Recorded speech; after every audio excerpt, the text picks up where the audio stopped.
Welcome in. Check the Mike bonus episode here. Steve Palazzolo along with Mike Renner. It's not our draft expert, but just one of them. CBS's draft expert. Joining us to talk a little mock draft. You got a mock draft out there, Michael. I have a mock draft out there, and truthfully this year, mock drafts they're going to be all over the map. Yeah. Like truly all over the map. There is no elite players at the top? There's some, but it's just there's no consensus first rounders, really, is what it is. There's going to be. I mean, there are, but there's safeties and running backs, Yeah. right? There's Caleb Yes. Downs, there's Jeremiah Love. Yeah. So, like the positions you traditionally want in the first round, edge rushers, offensive tackles, I think it's just going to be thin for those positions. We had Dane Brugler on the show last week talking about his big board and similar things. Right? He had Downs and Love in the top 10, and he's like, I know it's a safety and a running back, and we could talk about Downs and maybe his fit for the way the NFL's trending being really nice. But, you know, you're looking for tackles, you're looking for pass rushers. Yeah. And you mentioned, I think, one of the times you've been on the show here, the pass rushers are all like 275, 280. They're more hybrid types. So you just have an interesting mix and maybe no consensus blue chips at the top, or fewer. Well, I think I would call Ruben Bain a blue chip. I would call Arvell Reese, for what he is, a blue chip guy. But is he an edge rusher, or is he just, an Anthony Barr, where he's an off-ball linebacker that blitzes a lot? And that's becoming more in vogue in the NFL. That's like a valuable position still, but it's probably not still as valuable as an edge rusher, as a guy who's just a true every down rush him off the edge. That's why Micah Parsons doesn't do that stuff anymore. That's why Micah Parsons just rushes off the edge. Because once you're good enough at it, it's more valuable to just have that guy do that. So, and then some of the other people we thought would be in that mix, like Keldrick Falk from Auburn, he's 285. Those guys play in the interior now. So, I point to someone like Zach Harrison for the Falcons, who came out at like 270, 275. Those guys are interior rushers now in the NFL. So a lot of the jumbo guys in this class, I just think they're DTs. I want to talk just high level before we get into the mock, which is over at CBSSports.com. Came out, this week, Monday. The Jets, the way they're setting themselves up for 2027, I know we're going to talk about this a lot throughout draft season in our respective draft circles, which overlaps a little bit here. But I know fans don't love to always hear next year's class. This isn't even about the quarterbacks. I do think there's a chance that the quarterback class in 27 is better than this year because of how things have gone. But the elite non-quarterbacks, Jeremiah Smith and the Dylan Stewarts, the guys that are on this trajectory of being blue-chip players in 27, do the Jets continue to just flip forward and really think long-term, or do other teams jump in and really think long-term? Because 27 could be franchise-defining if you're picking, say, twice in the top 10. Yeah, I think we do already know. Like, we can know that there are going to be more blue-chip guys at the top of 27, whether it's the wide receivers that everyone knows about, whether it's guys like Dylan Stewart from South Carolina. There will be, and I think quarterback class as well, you could just say most years there's more than two. Or historically, if you go back the last 5, 6, 7 years, whatever, most years there are more than two. Yeah. Last year there was two. This year there's two in the first round, more likely than not. Most years there's going to be more. So it's not hyperbole, or it's not like the people push back on next year's class is better. It's just like this is, and last year's class was too, down years. Now this year is still better than last year. So if you said next year's class is better, well, I think you're still right. I think there's still all more and more quarterbacks in this year than there were last year. But I think there definitely will be the year after this. All right, well, let's get into the mock. So you've got how many quarterbacks going? Let's start with that whole thing. I have two, and I think it's just because of a couple things. One's attrition. Guys like Garrett Nussmeier, Drew Aller, Cade Klubnik were just horrible this year. That happens. They're out, basically. You don't have to worry about them factoring in. Arch Manning, a lot of people thought, even if they thought he was going to come back to Texas, we still don't even know if he ends up being a first-rounder at any point. I think he still will. And then you have the guys who are fringe, who are playing good now. Arch playing better now. John Mateer in that mix. Some others around college football where it's just like, they'll probably come back. Lenore Sellers, they'll come back. Dante Moore is a big hot Dante button Moore, one, too. I think he comes back. It's First-round player, but yes. Probably coming back to Oregon. Because if you're drafted after pick 10, you make more money in college than you do in the NFL. So, for a lot of those guys, it's not a difficult decision. And it's good for, I think, the NFL, truthfully, to get these guys to play more college football before they come out. And it's good for college football to get them to play more college football before they come out. I agree. I mean, we're definitely trending in this direction too, where I think guys like Jaden Daniels and Brock Purdy and a lot of the more successful quarterbacks over the last few years have had 4 and 5 years starting in some cases, or Bo Nix having 2 college careers. Yeah. We're seeing more of that. I think you're seeing fewer of the Drake May only had 2 years as a starter, has 1 year to kind of figure it out in the NFL, and by year 2, he's pretty good. Like, we're seeing less of that. And then you have the Sam Darnold story where he was very young, very inexperienced coming in, kind of May-ish. Yeah. And it took him, 5 years before he, got his feet under him. Mm-hmm. And I do, it's something that it's not just like recency bias saying looking at these past few classes. It's just like a realism of the game of football that like quarterback is very much takes a while unless you're really special. So we had that same debate, Dane and I, last week. He has Ty Simpson as his top quarterback, and you have him going number 3 to the Cleveland Browns. Lots to unpack when it comes to the Browns here, because we got, as of record time, Shedeur Sanders about to make his first start this weekend. Oh, he is. Dylan Gabriel's out. Nice. Yes, Shedeur is going to make his start. So I'm sure some people might look at this and say, well, they don't need somebody. They got Shedeur. We're gonna learn this weekend. But Ty Simpson is going to be inexperienced from the game started metric, but not inexperienced as far as, days in college. Yeah. So do you think he's definitely coming out? Is he going to be the consensus top guy by the time we get to April? I think he's definitely coming out because 1 week class that helps him. 2, he turns 23 in December. Yeah. So if he comes back, he's 24, turning 25 as a rookie. And 3, I just don't think he has too much more to prove. I think he is polished. Now he needs, obviously you want him to play more, and that does matter. But also a lot of the things that you worry about with a guy who's inexperienced is the things that I think Simpson's already good at. It's like he already knows how to operate an NFL-level passing game. It's a very much, Alabama's offense very much looks like an NFL offense in the concepts they're running. So I'm just week in, week out waiting for him to really have that dud of a game. And I think given the schedule that they play in the SEC, given the defense you face, like very difficult not to be impressed with what we see from him so far. I'll paint a picture for you here. It's a weaker class. You said we need views, though. We need clicks heading into April. It's how we make our money, Mike. We need to talk Shedeur trade talks. So if the Browns are going to be in the mix, we need Shedeur to play well so that ESPN and us, so we can spend all of our time talking about who's going to trade for Shedeur Sanders. They'll talk about that even if he plays horrible. Even if he plays horrible, yeah. They're just not doing right by Shedeur. Get him to the Jets. Get him to the next. Oh, not the Jets. They'll ruin him even more. Get him to the Rams. He's the next. He'll take over for Stafford. Yeah. That's what we'll get going. So you have Ty Simpson going to the Browns at 3, Fernando Mendoza going to the Jets at 5. In your own mind, where would you rank Simpson and Mendoza? And how do you see those 2 fits when it comes to the mock? They're neck and neck for me. It truthfully depends on what you want. And that's why in this mock I had Cleveland going with Simpson more because I just like the fit of Mendoza to the Jets and OC Tanner Angstrand there, and just kind of being more of a facilitator, because I think that's what he's at his best at. I don't think he makes a ton of special throws on a weekly basis. I just think he avoids the big mistakes. He's very efficient, and I think that he could be their version of Jared Goff with that Lions coaching staff. Yeah, it's an interesting one. Also seeing where some of the QBs are trending. We're having some success. I know Goff's coming off of an awful game, but the Goffs and Daniel Jones of the world, guys that are just running an offense, and when they get put into this good supporting cast, can execute it and do well. It feels like Mendoza and Simpson certainly have some of that versus some of the toolsier guys that have come out. Not that they don't have tools, right? And it's never all in one or the other way, but go operate an offense in today's NFL. That's the very slightly more recency bias on some of the QBs that are having success. Darnold, finding the good situation.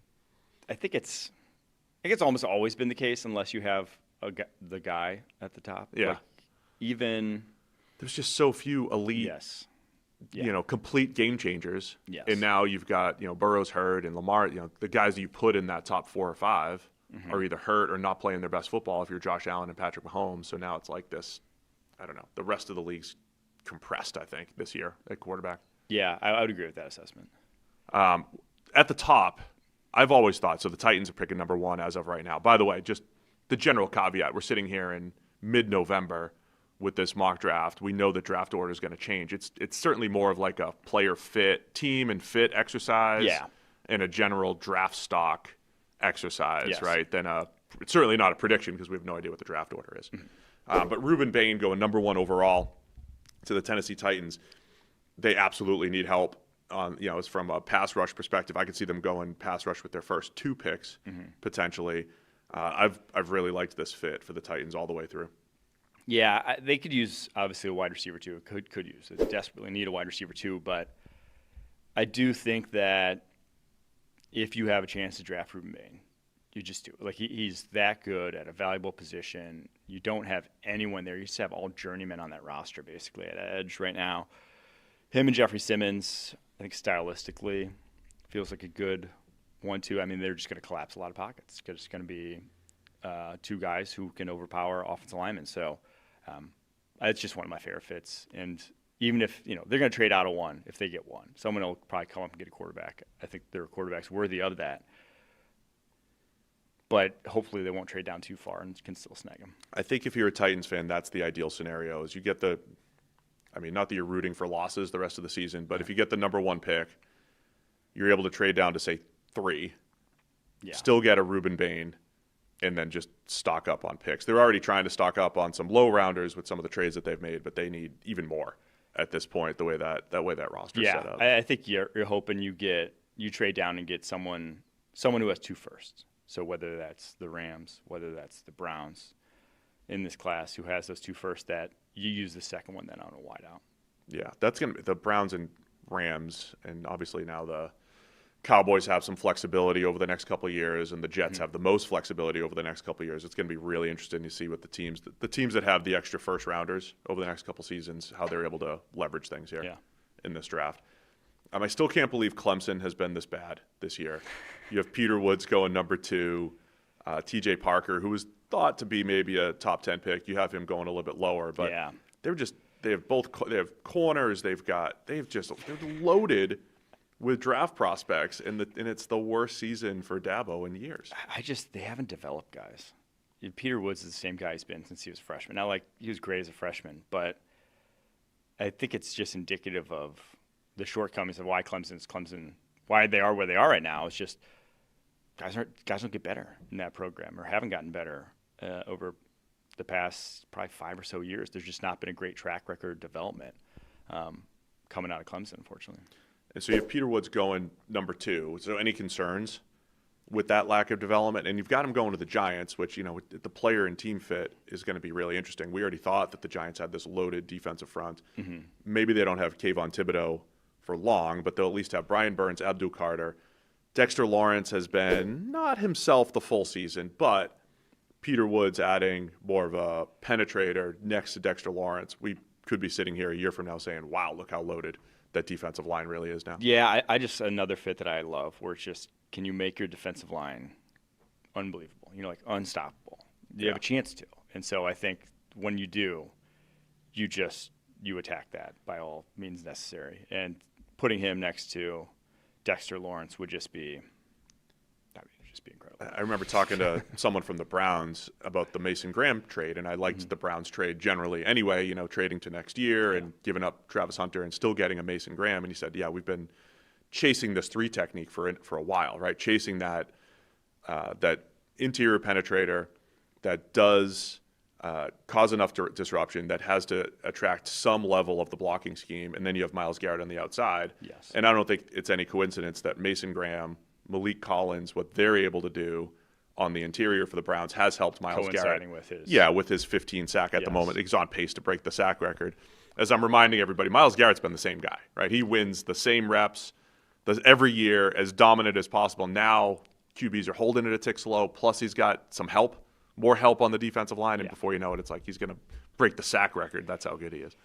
But I think the interior rush. And he's doing it with probably the worst game script possible. too. Oh, yeah. Like outside of Tennessee. Yeah, nobody needs to pass against the Browns. He's probably the second most difficult Yeah.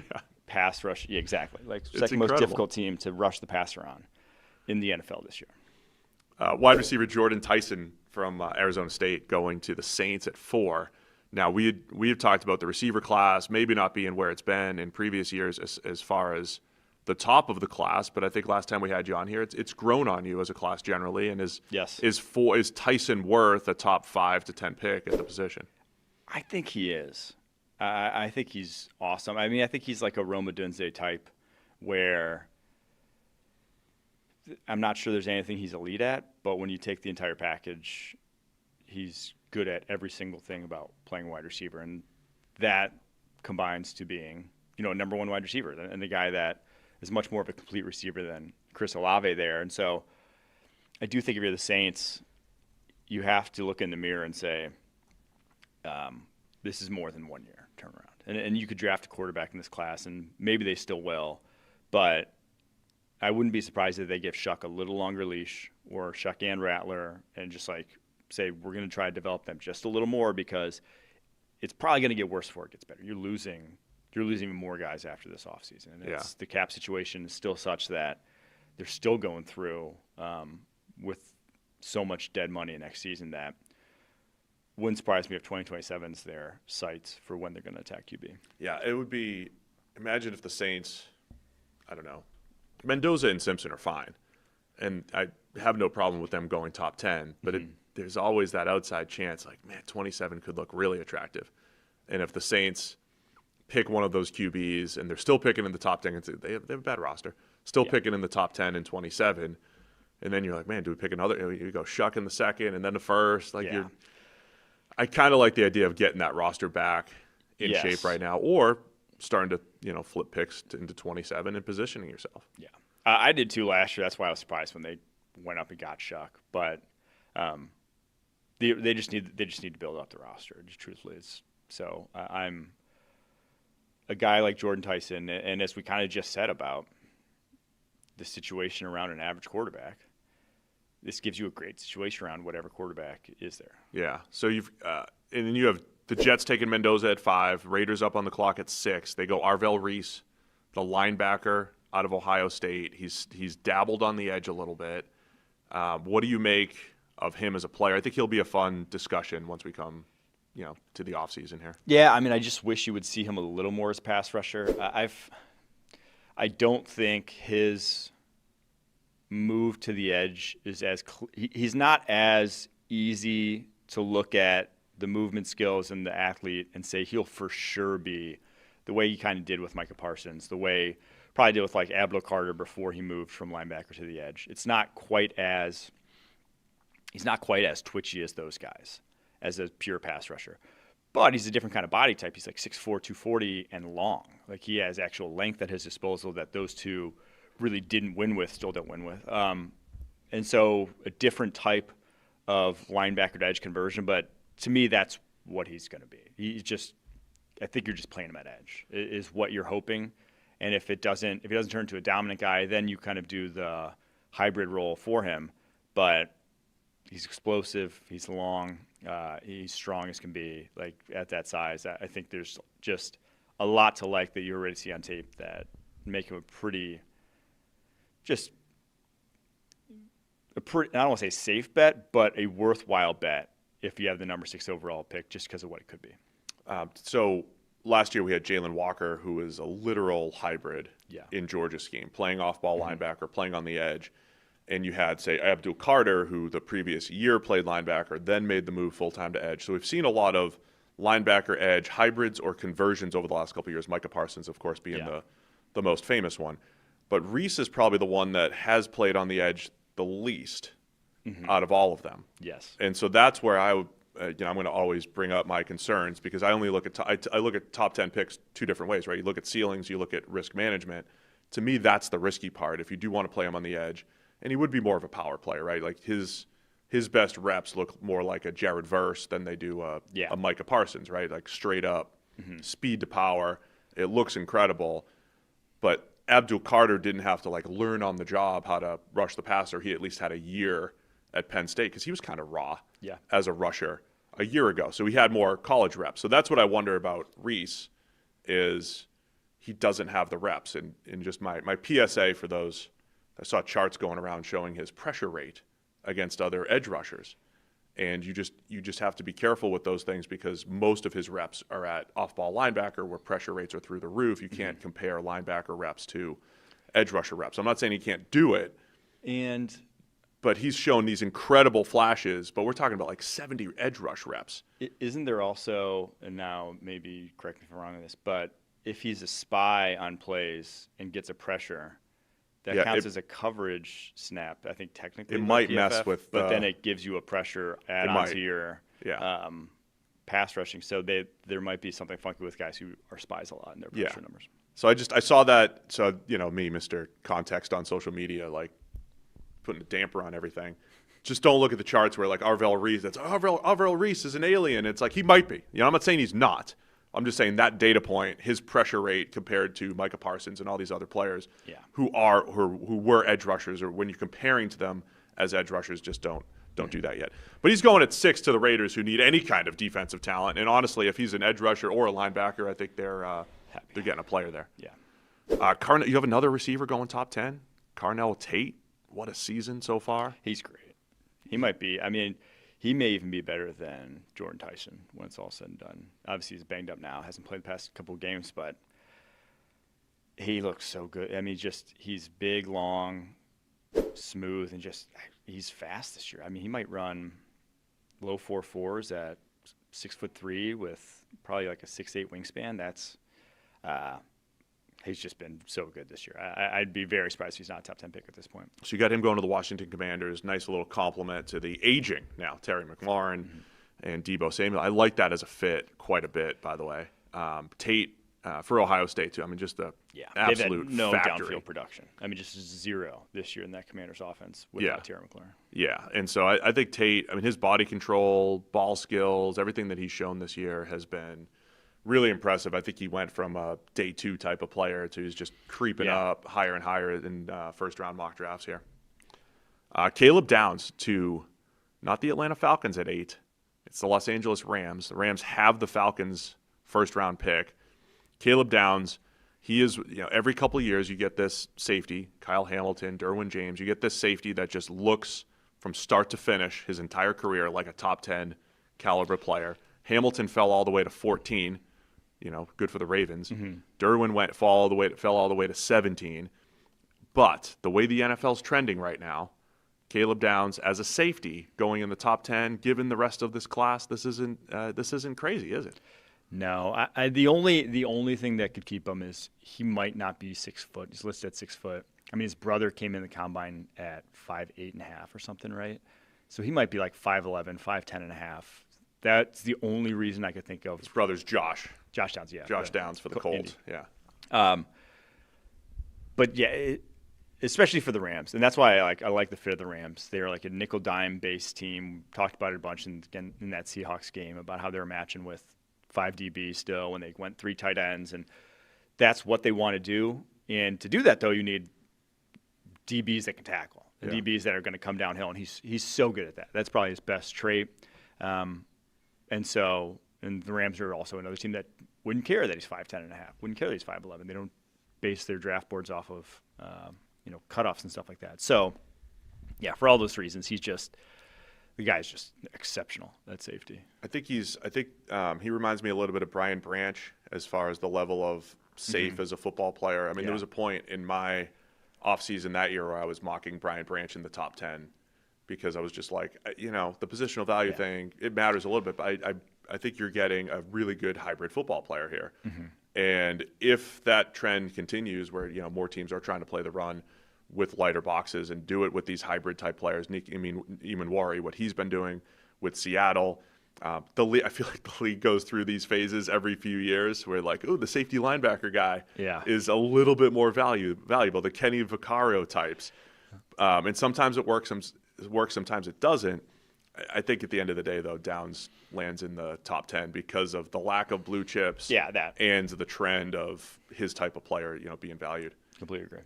Bengals fans are going to be – I don't know what they're going to think at pick number 9. You got any feedback? Jeremiah Love, Notre Dame running back, at 9 to the Bengals, who have somehow a worse defense than they did last year. Yeah. And they're going to go running back here in the first round. So obviously they want defense. Kind of the problem is you have 2 first-round edge rushers. So you're not going to draft an edge rusher at 9. There's no DT worth drafting at 9. You could draft a linebacker at 9, but you're going to draft Sonny Styles 9th overall. It just feels like a little rich for a linebacker who's not a true high-end pass rusher too. And then the cornerback class, if obviously Caleb Downs maybe is probably your dream. Like Caleb Downs in that defense, that would be a massive upgrade. That's probably who you'd want of the defenders potentially here. But the cornerback class, Jermod McCoy would be the only one I'd even think of, but he's coming off, he hasn't even played this season with torn ACL. No other corner is worth a top 10 pick in this draft. So where are you going to go? That's kind of the problem is you've used so much draft capital on defense. None of it's hit. None of it's stuck. But do you keep drafting guys on defense? And yeah, at some point you do. You do need talented players walking through that door who are good at football. But I don't think if you're drafting at 9, you force a defender just because you need a defender. You trade back if you really want to do that, get more draft capital. But if you're sticking at 9, have to do it, I would add someone like Jeremiah Love to the offense and just, we're going to play shootouts a lot, but this guy can help you win those. Yeah, good luck. I mean, it would be fascinating to see this Bengals offense, adding him to the mix. Chase Brown will have his contract up soon anyway, so you get the next running back in there. You got the 2 wide receivers. You got Joe Burrow, presumably, out there and healthy. Yeah. It's like, good luck stopping this. I like what you said in your notes, too. Like, obviously, it's early, and there's this assumption that they're going to go maybe the veteran or free agency route to handle some of the defense. It is bad for the franchise if you spend 3 straight drafts all on one side of the ball. Like, eventually that comes back to bite. Yes. Top 10 pick, Chris Brazzell, the second wide receiver out of Tennessee. I don't think he's worth a top 10 pick, but I just love the fit with the Cardinals so much that I forced it in here because I think the Cardinals, they just need some vertical threats to that offense. They're too lethargic, and Marvin Harrison just hasn't been that guy, unfortunately. And then everyone else is kind of an underneath to intermediate guy. So I love the fit. Ideally, it's more like I think Brazzell's kind of a late first, early second sort of talent at the end of the day, but I think the Cardinals need to prioritize that offense a lot in this draft. I like how you said throwback 6'5" deep threat. Yeah. Like, Marvin Harrison Jr. is pretty big, but like we went through this run of 6'3" to 6'5", big, long receivers in the early 2000s. Yeah. That was all Roy Williams and Calvin Johnson and so many of those. Like, remember how many of those guys there were? They weren't all good. Charles Rogers. Yeah. Some were good, some weren't. But there were just monster receivers during that whole decade, which was fun. So now that's all of a sudden early 2000s. That's a throwback. Thanks for that. All right, we'll go. Throwback for me too. We'll go through some of these others. Spencer Fano at 11 to the Dolphins. I'll just read off some, and we'll get some response from you. Jermod McCoy, the cornerback out of Tennessee, to the Vikings at 12. David Bailey to Dallas at 13. Love it, edge rusher. Keldrick Falk, I know you like him quite a bit, going to the Ravens at 14. And look, we're in mid-November. The Chiefs are right now picking number 15. If the draft was today, Francis Mauigoa from Miami at offensive tackle. Maui Noah. Sorry. Say the Penn. I messed it up. Okay, this one. Say Penn State. Venga Ioane. He goes at 16 to Houston. I'll have it by draft time. I just haven't had to say it on air before. No, I know. Those Samoan names will trip you up real quick. Really quick, we go Panthers, Avion Terrell, cornerback at 17. Emmanuel Pregnon. How's that? Oregon, 18 to the Lions, guard. I'm not sure, actually. I don't know. I thought it was Pregnon. C.J. Allen, linebacker out of Georgia at 19 to the Tampa Bay Bucks, and Caleb Lomu, the other Utah tackle, going at 20 to the Cleveland Browns. Hopefully we'll have some graphics by the time this thing goes live so you can see them on screen. Yeah, the OT class, like I said, I don't have one go until 15 with Maui Noah. It's not as good as last year. Last year, of those top 3 guys, I kept just saying, I think if you just draft one, you'll probably end up happy. And lo and behold, we're here halfway through the season, and I don't think any of the teams have any regrets about the offensive tackles they drafted of those top 3. This year, I don't feel that confident in them. I love Spencer Fano. I think he's a guard, the Utah right tackle. Really? I just think that's ideally his fit in the NFL. I love some of the true guards in this class. Pregnone from Oregon, Ioane from Penn State. I think they are some of the cleanest guys I've seen on tape, but they're guards. How highly do you draft a guard? Maybe top 10, top 15, but maybe not. And I think both of them aren't the physical dominance in the running game that we saw from Tyler Booker that got him drafted 12th overall. So it's not as clean-cut an offensive tackle class as I think I felt about it last year.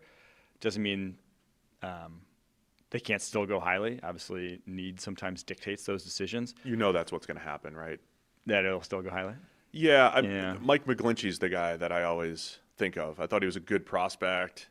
And I think every time we mocked him, or Jack Conklin, right? Those are the guys who just mocked him in like the middle of the first round, and then by draft night, it's like Conklin's going 8 and McGlinchey goes 9, and it's like it becomes the positional value aspect where it's like if you're a starting tackle, even if you're not as clean of a prospect as the elite ones, you're going to go top 10.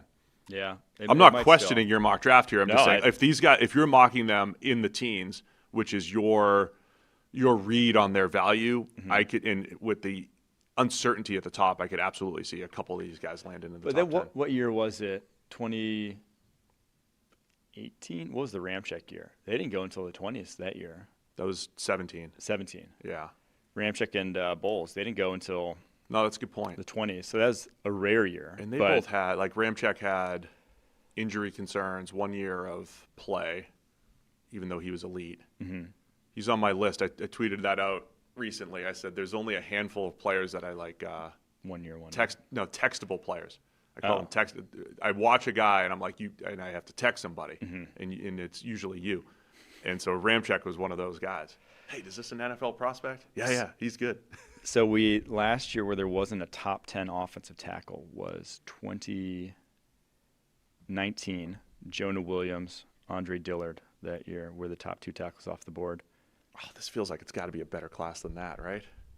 Because they weren't like Jonah Williams was kind of like a wire-to-wire projected first-round pick, but I don't remember if people saw him as a completely elite prospect. I think we may have. It does feel a little bit like that though. And then Caleb McGarry goes in the first round, and that's actually one of the guys I snuck in the back end of my first round to the Pats. Caleb Tiernan reminds me a lot of Caleb McGarry, where it's just like, he's just like the late sneak in there guy. He's kind of like okay, but that desperation. Was. Roger Rosengarten a couple years ago. Once, I think Mel threw him in the back end of a mock to the Ravens, and then there were too many tackles in that class though to sneak anyone in. There's too many, but he could have in a weaker class. He could have been the let's sneak in at 31 guy. David Bailey going to the Cowboys at 13, I thought was really interesting to me. I think you used the word juice in your write-up here. That's the word that comes to mind. I think maybe the best juice in the entire class, especially with the bigger-bodied edge hybrids in this one. And so Bailey, and then you come back with linebacker later, right, for Dallas in this one? Sonny Styles. Just gave him some speed. And so to me, this is just, it's fun to kind of paint a picture now after the Micah Parsons trade. If you could get a David Bailey, if you could get a Sonny Styles and add some athleticism and just some defensive playmakers, do you feel a little bit better now once you start to see the players fill in there and explain to people what David Bailey actually, what his game looks like? Yeah, I do think that the trade was always, if you didn't think you were close enough to win this year, it always was more about buying future years, buying future years of success, which is hard to square when, Jerry Jones is saying we're all in, that this is whatever, like all the things he said. But I tip my cap to the Cowboys for a little bit, realizing that, maybe they just weren't good enough to compete. And I think you saw this defense this year, and one Micah Parsons wasn't turning it into a defense that could win the Super Bowl in the NFC. And so I think they realized that, hey, this is not going to be our year. Jerry Jones taking that long-term approach. Yeah, and so now what they did with the Quinn Williams deal at the deadline, I can't square that with what they did with Micah Parsons. Because, again, if it's not your year, why do you need to make the move at the deadline? But I do think that they're in a good spot to cobble it together with just more bodies defensively than the one guy they lost. That was just an interesting couple of fits there. So we'll talk, Dallas in the 20s a little bit more. And then Keldrick Falk going to the Ravens. I know you liked him. Just feels like a Ravens-type player. I don't know if they end up drafting that high, but Falk's another one of those 6'6", 285, can win on the interior and then maybe on the edge as well with that length. Yeah, I was hoping he'd do a little bit more, but he is, just physically dominant, sort of. It's kind of like buying in early on a Tyree Wilson type of body. But I think he's I just think he can be a great 3-4 defensive end type in the NFL as his main role, with hopefully some pass rushing upside because he's just massive, that guy. The other name that stood out, C.J. Allen, the Georgia linebacker, going to the Bucs at 19. I kept giving them Jahad Campbell last year. That was it 19? Same spot, actually, for the Bucs. And Campbell was funny because I kept giving him to a lot of teams in the teens, thinking Cincinnati could use him or Atlanta. Like all these teams that needed pass rushers also could have had an impact linebacker. Looks like a loaded linebacker class. It is.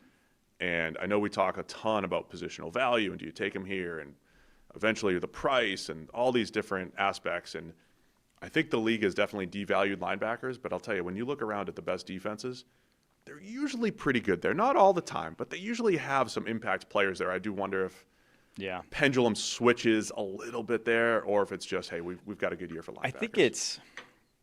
I think I'm willing to use a first rounder on a linebacker that can blitz at a high level in today's NFL. Yeah. I think it's very valuable to have one of those guys.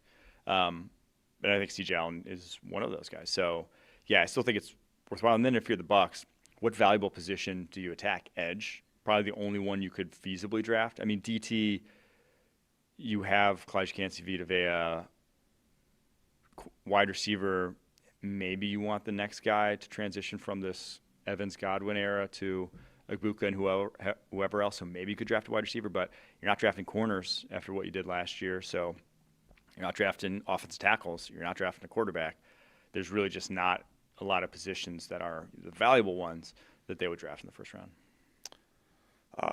Number 21, Steelers get Mansour Delane from LSU via Virginia Tech originally. Caden McDonald, defensive tackle from Ohio State, going to the Chargers. Another year of the Chargers picking in the 20s and us mocking them, the big defensive tackle for the 10th straight year. That's what's going to happen.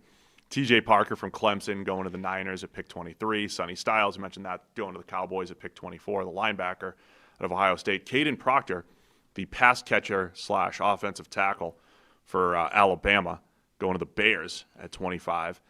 Bills take wide receiver Casey Concepcion out of Texas A&M at pick 26. The Seahawks go Christian Miller, defensive tackle out of Georgia. Jets take wide receiver Mekhi Lemon at 28. Wide receiver out of USC, Jake Golday.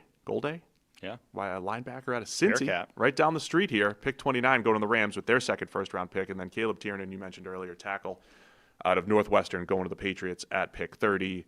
And while we're here, we'll just say pick 31, Eagles, Kenyon Sadiq, the tight end out of Oregon, and Denzel Boston, wide receiver out of Washington, to the Broncos at 32. Out of this group, the TJ Parker one's interesting to me. If that was a back-to-back year, the Niners taking another edge rusher, get him, Michael Williams, add him to a healthy, hopefully, Nick Bosa. They still need help on the defensive line. And the Caden McDonald one. I mean, they got Jamari Caldwell last year, but still could use some help up front. Chargers at defensive tackle. Yeah, let's start with Parker, because to me, I think Michael Williams can evolve into more of an interior, or more of like the Eric Armstead was for them in time. I like that, actually. Whereas Parker's more of a true 4-3 defensive end. And then at this point with Nick Bosa, given his injury history, it's not even a insurance. compliment for him anymore. It's more like a replacement for him at some point, like you right? need to give him some. You might have to spell him more than you were hoping to heading into this year. So I just think that front seven, you're just going to keep investing into it. They want it to be dominant. It obviously hasn't been since they went to the Super Bowl. They're going to keep investing. With the Chargers, their DTs, I mean, Jim Harbaugh is, I've called him PEDs for defensive tackles. He's going to get the best out of every defensive tackle possible. But there's only so much you can do when, like, their group is disastrous. Like, outside of Jamar Caldwell, T.R. Tart, there's just nobody in there. So McDonald's easily the best run defender in this class. He's not much more than that, but he's so good that and could be so dominant at the next level that I think in this class is worth a first-round pick. Did you like him? Did you tell me he's better than Tyreek Williams as a run defender? As a run defender, yeah. And Tyreek snuck into the back end of the first. A lot of these 330-pounders in this draft, and not just mid-round types like day 1, day 2, or fringe day 1 or day 2 types that I think are going to be interesting. And you get back into, you just get good solid football players. You need to stop the run with fewer box players. Like there's value for those types of defensive tackles in today's NFL, right? Yeah.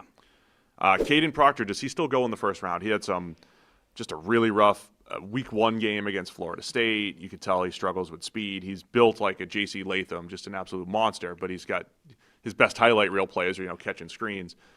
You got him going at 25 to the Bears. It depends on what you want. I mean, I think he still could, even if it's just as guard. I think that's probably his best position. But I think for the Bears, they could sneak him at tackle. I mean, they're really protecting Benedict there on the left side right now and have him in there because of what he can do with that running game. I think if you had someone like Proctor and Darnell Wright across from each other, you could just run the ball a lot. Right? You could just run the ball very effectively and play action off it and never really get in drop back situations where could get exposed. So I think it's potentially, but he could also just be a guard that goes in the first round because I think he could be a high level guard. The Bears have been really trying to figure out that left tackle position all throughout training camp, and Braxton Jones and his last year of his deal, and Theo Benedict from Canada, giving him a shot, and he's played okay at the NFL level. So we'll see if they're still looking at left tackle as a massive need come draft time. But look at those Bears drafting in the mid-20s as of mid-November right now. The other guy that I really like is Mekhi Lemon, wide receiver out of USC, and I like that fit to the Jets. I like how you laid it out. I don't know if A.D. Mitchell's the guy going forward on the outside, but Garrett Wilson and then Mekhi Lemon as a slot receiver with ball skills, and he's just been dominant at times this year for SC. I think it would really round out that receiving core. He's kind of the skill set that you're missing. Reliable. I do just wonder if he ends up going in the first round because he's not even listed at 6 foot. So he's listed at 5'11", and then you look at him, you're like, he looks small. I wonder if he's like 5'9.5", 5'10", and wingspan-wise, he doesn't have long arms either. It wouldn't surprise me if his wingspan's 6 foot or under, which it's not complete death knell for his productivity at the next level, but it's the guys we talk about in his mold more often than not are 6 foot plus, like Emeka Egbuka or guys like that. They're 6 foot plus usually. I had who did I put Egbuka next to? A guy that you probably want in the slot, can win outside, but he's on that Cooper Kupp kind of like 6 foot type of slot spectrum. Yeah. And Egbuka's shown he can do a lot more than that. I think Lemon has so much of just what you want on the team, toughness and ability to go over the middle of the field and win in contested situations. But if you're not going to win on the outside, it does limit your value a little bit. So does that make you is that good in the late first round? I mean, for the Jets who need any kind of pass catchers for Fernando Mendoza, their new quarterback, I think it's going to be a fine fit. But I think Lemon will be an interesting evaluation as far as where you value him. Much like Egbuka was, honestly. Yeah. Some people didn't want that type of player in the first round, and he looks exceptional right now. Really quick, the last 2 picks there. So Sadiq, the tight end, going to the Eagles. A lot of people gave them tight ends in the last couple cycles of mock draft. And they should have drafted one, truthfully. Well, now, so the Eagles are interesting because they're forever just take linemen, right? Offensive and defensive linemen. In the last couple of years, a second rounder on a safety. Last year, a linebacker safety. And if they went tight end this year, you're it's like back-to-back cycles of the theoretical lower value positions. Do you lose some of that edge, all of the defensive linemen that you had taken for a while? Not that Sadiq's not worth it, man. He looks like the clear tight end one and looks exceptional. I would love the fit there. I'm curious if the Eagles would go down that path, though. Yeah, I could see them going just an OT here also. And just saying, with the Lane Johnson uncertainty. Lane keeps getting banged up. He's 36. It wouldn't surprise me whatsoever if they go OT either. But there's not a lot of spots left on that D line, so I don't know where else. Yeah, and then Denzel Boston going to the Broncos. The number of times I love his ability to track the ball down the field, and I think that would be a nice fit for some of the Bo Nix downfield passing attempts. You get a guy that can catch it like a center fielder, basically, like Boston. I think that could help quite a bit. He needs someone with ball skills outside of Cortland Sutton there. Troy shows flashes. Look at Troy Franklin coming off of his game-winning catch, set up the game winner last week. My guy Troy Franklin, exceptional fourth rounder at least. Yeah, that's fair. Probably should be the wide receiver 4 though. All right, man. Well, this is fun. Is this your first mock of the year? No, I've done a couple. You did a preseason. Yeah. Just keep. Oh, it says 4. It's 4.0. I can't believe you're an anti-decimal person and you let them do that at CBS. I don't have any say in the titles, unfortunately. Mike Renner, mock draft 4.0. It's over at CBSSports.com. Tell everybody where else they could hear all your great analysis. You can catch me on Pushing the Pile podcast, wherever you get your podcast. Sweet. This is fun. We'll get you again. And what we really needed was just to get mock draft in the title so more people will watch it. So I think we appreciate you putting out mocks so we could talk about it. And anytime I put one out, I'm happy to come on. Okay, perfect. Get in. I mean, you live 5 minutes down the road, so it's easy enough. All right, that's it for the bonus episode. Thank you to Mike for joining us. We'll see you again Monday with more Check the Mic.